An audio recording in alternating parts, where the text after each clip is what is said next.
O nee, glad nie, ek is op sak. Ja, ek kan kos maak, ja. Ek kan chicken lasagne maak en ek kan lekker ramsteak gehad maak. Baie goed. Dis maar oor enigiets wat van die braai afkom, so ek maak meestal vir my kos en daar. Maar ek is goed met hoender, vis, vleis, veral wild. Dis nog normaal met my wil.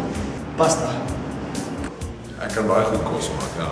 Ek hou van kos maak, ek hou van eet, ek hou van lekker kos, ja. Baie vleis. En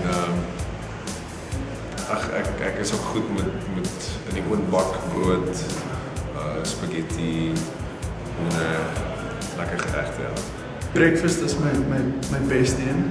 En chow mein. Op die oomblik, in die winter het ek nogal 'n baie goeie kakkelbrand gemaak. Vir die van julle wat nie weet nie, dis 'n Franse dis. Dis 'n hoender wat jy vat en dan maak jy dit in wyn.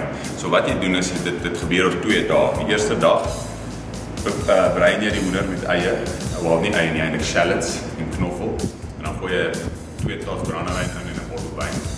En dan laat jy hom oornag staan. En die volgende dag gaan jy aan met die dis en dit is wel baie lekker. Ek kan snackwitches en toast maak. En braai. Ek kan eiers bak, ek kan oats maak en ek kan 'n pasta aan mekaar slaan, ja.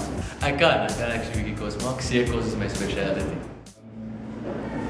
Everybody's looking for that something. One thing makes it all complete. So gaan.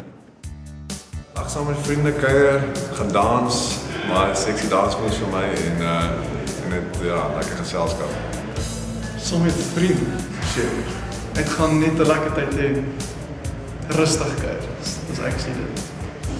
En waar albei partye mekaar geniet, waar dit lekker is, dit 'n goeie tyd is, beste al.